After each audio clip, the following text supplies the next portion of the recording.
আনছে আর সেই মাটি দিয়ে রামচন্দ্র মৃন্ময়ী মূর্তি গঠন করছেন।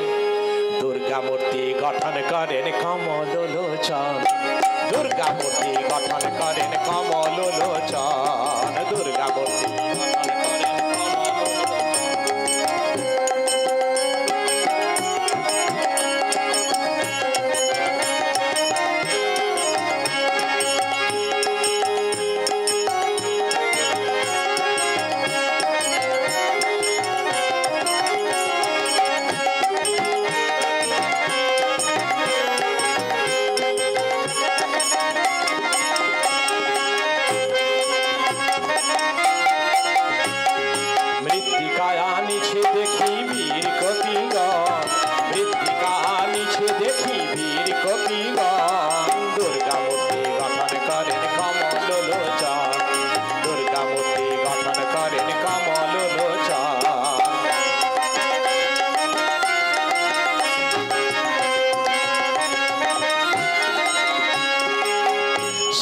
পৃষ্ঠে রেখে চরণ অগ্নি ছড়া মায়ের নয়ন, সিংহ পৃষ্ঠে রেখে চরণ অগ্নি ছড়া মায়ের নয়ন।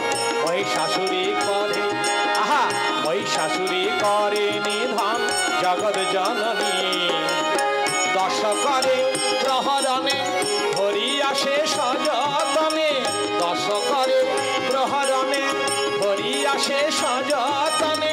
সুলাঘাতে বক্ষ সুরাঘাতে অসুর বক্ষ করে বিদারণ, দুর্গা মূর্তি গঠন করেন কমল লোচন, দুর্গা মূর্তি গঠন করেন কমল লোচন।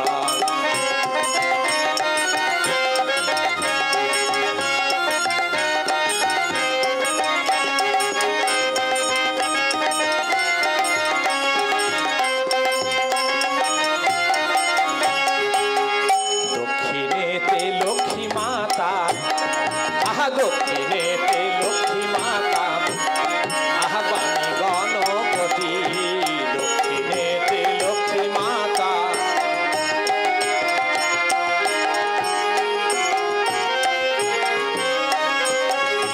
দক্ষিণেতে লক্ষ্মী মাতা দেবী সরস্বতী, বামেতে রয়েছে কার্তিক দেবী ভগবতী, মধ্যভাগে শোভে যেন মাতা ভগবতী।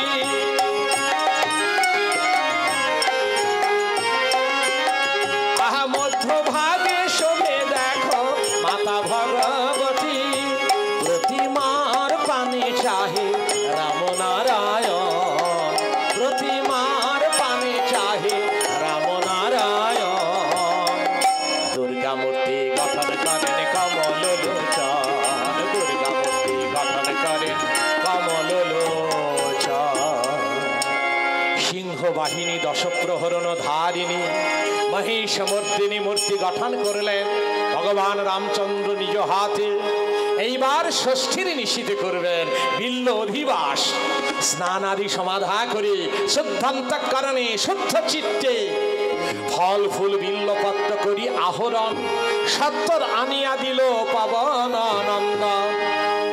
পূজার যাবতীয় উপকরণ হনুমান সংগ্রহ করল, আর এদিকে রামচন্দ্র শুদ্ধাচরণে তিনি আরম্ভ করলেন বিল্ল অধিবাস। বিল্ল অধিবাস পূজা করে নারায়ণ, বিল্ল অধিবাস পূজা করে নারায়ণ।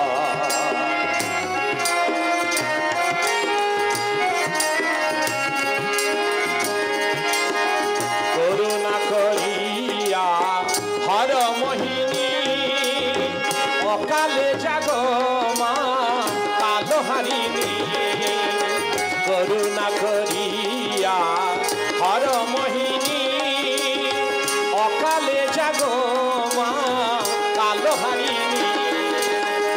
আদিতে যে মূর্তি ধরি করিয়াছিলে, আদিতে যে মূর্তি ধরি করিয়াছিলে, অসুর রাজে বিনাশ